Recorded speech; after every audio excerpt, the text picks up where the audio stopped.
Now, Sports Talk with Broads. Here's Hunter Brody. What is going on, everyone? The Flyers go 1-4-1 on their road trip. They grab 3 points of the possible 12. Not the best way to leave the Wells Fargo Center, especially when Alain Vigneault was very pumped up for the roadie, telling the fellas, hey, listen, here's an opportunity. Let's see if we can compete on the road. We know about the road woes for this squad. Let's change the narrative. Well, that's not what happened. They did not change the narrative. They let the narrative continue to be the same thing. They stink on the road. Now, I'm not going to lie to you. I have not been as focused on the Flyers as I was earlier throughout this season because the stretch was awful. When they go down 4-0 in the first period, I'm sorry, I'm not going to sit through a garbage second period and third period. I'm not going to sit through that crap when they're down 5-1. It was just bad hockey, awful hockey, and I couldn't keep my eyes on it. I had to change the channel and put on something else. So when it came to the Flyers on this brutal 1-4-1 stretch, it wasn't something that I really followed to an insane degree, but that's what happens when, 1, you play bad hockey, and 2, the Eagles are in the playoffs, and the Sixers are a hot item in town that's struggling as well. I'm going to get back on the Flyers train here. It was just tough for me for the last 6 games or so to really dive into it play by play because they weren't playing good hockey, and it's tough to watch some of that. With that being said, though, I did watch this game against Carolina, and I thought they played better because they didn't give up 7 goals in the first period, but all around, it still wasn't good enough. I saw problems they need to fix, and they got to get some of their top players going. JVR, he struggled through this stretch, and that hurt this team. Kevin Hayes, he didn't produce much offensively. That hurt this team on the stretch, so they got to find ways to stop turning the puck over in the defensive zone. They got to win more puck battles, things like that. It was hard to watch. So let's break down this Carolina game, this 5-4 loss in overtime to end the road trip. But before we do, we need to hear a word from my sponsor, SeatGeek. Are you looking for free money when buying tickets? Well, I can give it to you. I can give it to you. If you use the promo code BROADS at SeatGeek's checkout page, you get $20 off of your total purchase. That's free parking. That's free beer. That's free food. It's a no-brainer to use the promo code BROADS today. So the Flyers actually took the lead. That's right, they took an early lead. Travis Konecny comes down the wall, just throws a puck on Reimer. Bang, boom, boom. It goes in, it trickles in, it finds a way, and the Flyers are up 1-0 early. They take a 2-0 lead. There's a turnover involved. Jake Voracek gets the puck. He hits Michael Raffl, who's net front in the slot. He beats the goaltender, and boom, the Flyers are now up 2-0. Okay, wow, how about that? Carolina's a good squad. It's crazy to think that, but they are such a good squad. I say it's crazy because it's not a hockey town. I wonder what these players think when they play for Carolina and they're walking around the city. Because I not to get too sidetracked, but I always think about that stuff. I got a buddy that plays on the Columbus Blue Jackets, also not a hockey town. So I wonder what these athletes are like when they're walking around town in these non-hockey towns when they probably grew up in Canada, walking around Toronto, walking around Montreal, walking around these bigger cities, New York City. Does anyone know who these players are? Does anyone know who Teravainen is or Svechnikov when they're at a local joint, a local bar, or a local restaurant? People probably just walk by and think, who are the Carolina Hurricanes? But they do have a really good team. And to get the Zingle and free agency like that, crazy, just crazy. But the Flyers are up 2-0. And of course, they lose the lead before the first period ends. 2 goals. Not the prettiest goals. I didn't think Brian Elliott had a strong game, to be honest with you. A couple ones that he probably would like back. He did battle through an injury scare. It looked like things could have been way worse than what it was, but he was able to continue to battle. 2-2 going into the second period. And then the Flyers let up 2 more goals. A turnover in the defensive zone. Provorov get hit behind the net. The puck comes out. Point shots, too. Blistering point shots, but they're getting their shots through. They're moving the puck from goal line to blue line, and they're taking clap bombs. Where's the block shots? Where's the block shots, wingers? Also, defense, stop turning the puck over in the D zone. Ridiculous. 4 unanswered goals by Carolina. That's a disgrace. It's unacceptable hockey. But the Flyers fight back. Before the second period is over, Aube-Kubel scores. And he's been providing energy, absolutely. I think he's been doing a really good job. Now, the Flyers were out. Let me say this again. The Flyers did not have Justin Braun. He's battling through an injury. He's an older defenseman. He's an older guy. He's got some miles on the tires. He will be out for a little bit of time. So when you look at the defense, there were some players that struggled. Travis Sanhiem -3. Together, him and Myers -5. Yeah, that's not good. But speaking of Sanhiem, he did score the game-tying goal in the third period with about 5 minutes to go. He's skating around the net, and he comes around, and bang, he just shoots the puck in the slot untouched. No one was even close to him. Let him just take the slot. Let him take the ice. Okay, there's a defensive breakdown that the Flyers took an opportunity to score on. So we didn't have a really good game defensively, but he came up with a big goal to tie the game. Now, before that, Jake Voracek actually scored. The puck went through Reimer, but the refs blew the whistle? The refs blew the whistle too early. That was before the Sanhiem goal, so it would have been 4-4 at that time and could have been the game winner. Sanheim's could have been. I don't understand how. The puck wasn't even close to being covered. It was squeaking through Reimer the whole time, and Reimer was off. He didn't see the puck well. He didn't track the puck well, and that's why when I look at the Flyers and I see that they only had 21 shots, that's disgusting. That bothers me. Throw everything on net. Everything on net. Just pump the goalie. No matter what the angle is, no matter where you are on the ice, throw pucks on net. He was not tracking the pucks. Things could have bounced off of him 7 times and went into the net. You got to get more than 21 shots on net. You just have to. That's flat out embarrassing to see the way that Reimer played all night and to not get 45 shots on net, 40 plus shots on net. Hell, I would have been satisfied with 35 shots on net. 21. Come on, fellas. You got to find a way to put the rubber on the net. So we go to overtime. Jake Voracek cranks one off the crossbar. And of course, there goes Carolina down the other way. And Dougie Hamilton finds a way to beat Brian Elliott. So the Flyers only get 1 point. They dropped. The Flyers dropped. They were in that third spot in the Metropolitan. They are in that wild card mode right now. Second wild card mode. It's not good. It's not good. And guess what? It does not get any easier. They go home. They go home for a good stretch, but they play the Washington Capitals tomorrow. Caps are a good team. We know that. Tampa Bay Lightning. Boston Bruins. They travel to St. Louis.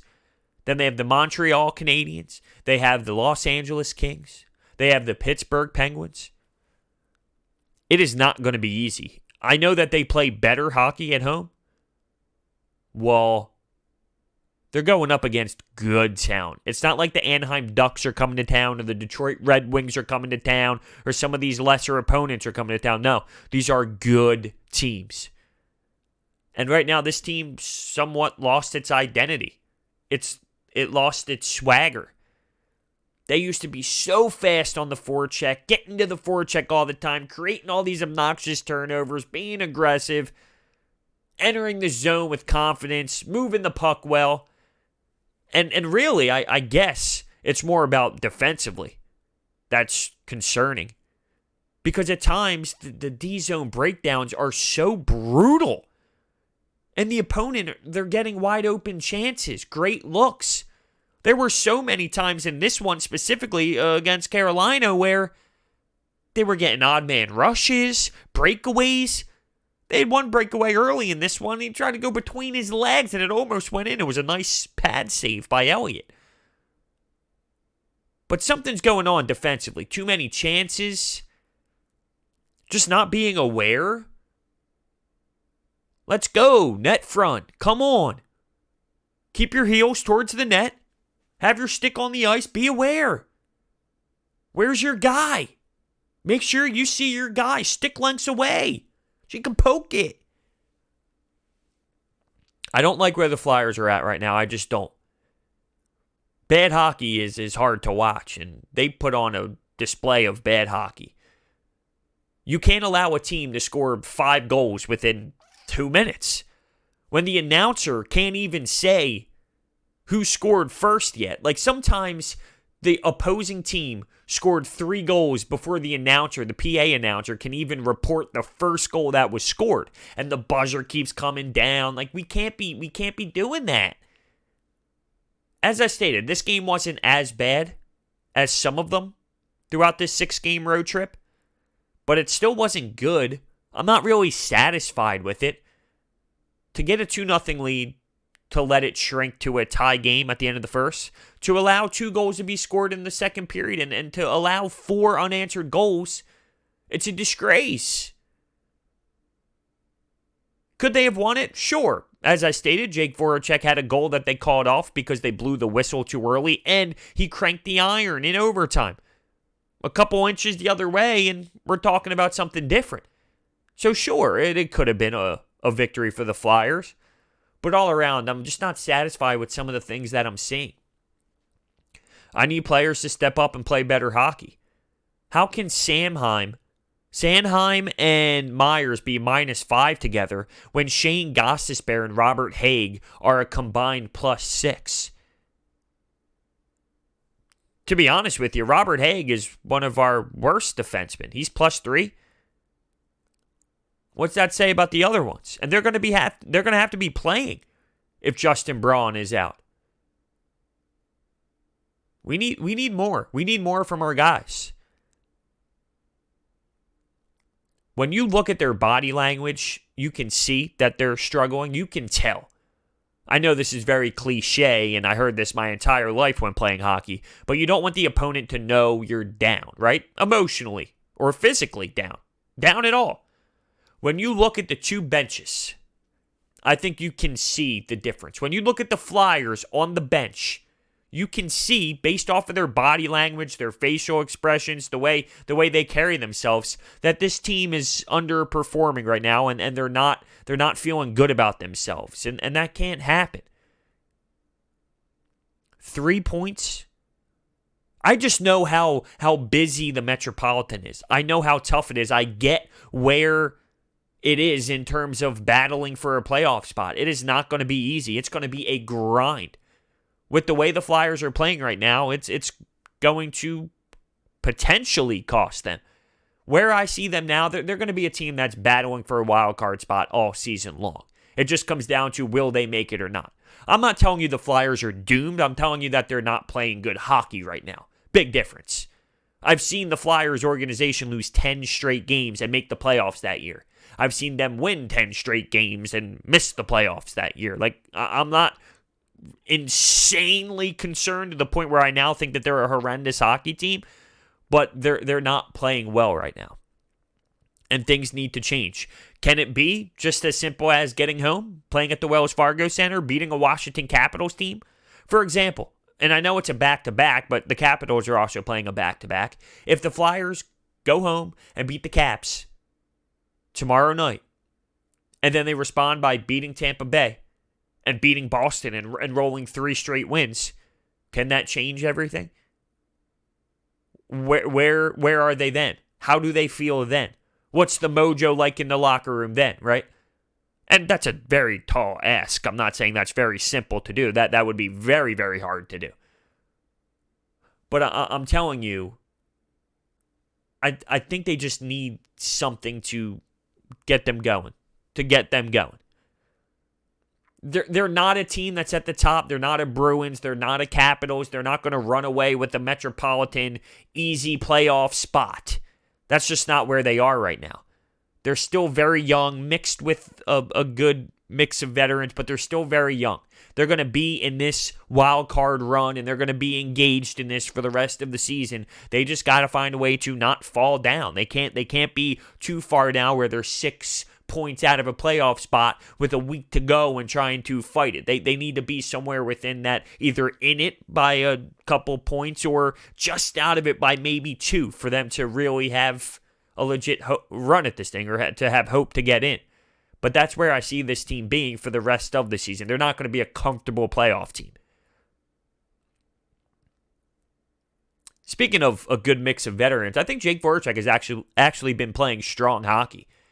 For some reason, he's an athlete in this city that gets destroyed and ripped apart, and people don't like him, and they look at his contract, and I get all that, to be honest with you. There was a time where I did that, and I actually have a couple friends that know him personally, and they say he is the funniest dude in the world. Like, he is such a great guy. He's a beauty. Everyone in the locker room loves him. He just gives off great vibes. So it's just really funny because to the fan base, it seems he's somewhat, I don't know. I don't really know how to explain it, but his personality doesn't mesh well with the fan base, I think. So it's just funny to hear that inside he's this beauty. Nobody ever says anything bad about him. He's hilarious. He has so many funny stories. He does things that just crack everybody up when they go out and all of that. It's just funny to hear about. But, you know, he's been strong, essentially, is what I'm getting at. He's been strong. He's been a good player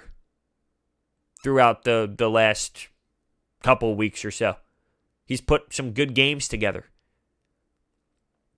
It would be nice, though, if everyone can do that. And it starts with Alain Vigneault. Now, I don't think his message is running dry already, right? At some points, you are limited. You're running Joel Farabee out there. You're running some of these young guns out there. They do have some young guys that are not experienced. I mentioned the defense, right? Myers and Sanhiem. They're no veterans in this league. So at times it's going to cost you when you're running your young guns a lot of minutes and they're logging a ton of minutes. They're going to make mistakes. But these waves of these obnoxious amount of goals and allowing so many goals in the first period and digging yourselves in such an obnoxious hard spot, you can't consistently do that and expect to dig yourself out. You can't be down 3 goals and think you're going to find a way to win every night. It's just not going to happen, even if you have a good late third period push. Because the Flyers did go down early and they would fight to the very end and lose 5-3 when they were down 4-0. But guess what? That doesn't matter. You lose. You lose. You can't be doing that. You got to come out on the right foot. And that's why when they went up 2-0 in this game, I was impressed and I was intrigued. But for them to just give it right back, I wasn't really surprised, but I was disappointed. They didn't score on the power play. They had some power play chances. Ivan Provorov's at the top of the blue line. What's he do? They finally get in the zone. They get the face-off win. They try and set up the power play. He turns it over instantly. They get the puck out. They struggle to set the power play up. This team was succeeding when the special teams succeeded. Shocker. I'm just praying coming home turns this thing around. It worked for the Sixers, and for some reason the Flyers play a different style when they're on their home ice. But it's crazy to me that it's so extreme. In basketball, I think it makes more sense. In hockey, I don't think it's to the same degree. It's not, really, it's not. Because in basketball, you're on the floor. You have the opponent's fan base on the floor and on top of you. When you play hockey, I know that the noise is a factor and people are loud banging on the glass, but you're in your own little area. You don't even recognize it. When I played in college, you go out there on the ice, and you don't recognize the fan base and the people in the stands and whatnot. You're just in your own little bubble. You step out on the ice and you're locked in. Basketball, I know they think that when the basketball players go out there, they're on the court, they're in their own environment, but with the way that it's actually there, without the glass involved and with the fans sitting right next to the bench, it's a totally different atmosphere. So for the Flyers to play this style, and it's about the style, really. It's not as if the impact of the fans are the reason why the Flyers are coming out to these bad starts on the road. It's just their style and their lack of energy and them not coming out on their toes and not being engaged from the first puck drop and allowing D-zone breakdowns to occur. So, yeah, it comes back to it doesn't make sense. Doesn't make sense why it's this bad. Let's see how this team responds against the Washington Capitals. It's going to be tough. It's a real test. It's a legit test. They're going from Carolina to home. Washington played at Washington, D.C. tonight. They're going to Philadelphia for tomorrow. So both teams are traveling on their back-to-backs. Let's see it. Carter Hart hasn't been strong. He's been off to some tough starts on the road. It's just been a struggling group of games. And there needs to be a fix. Let me know what you think down below. Thank you so much for watching. Hit that thumbs up button and subscribe, and I will see you next time.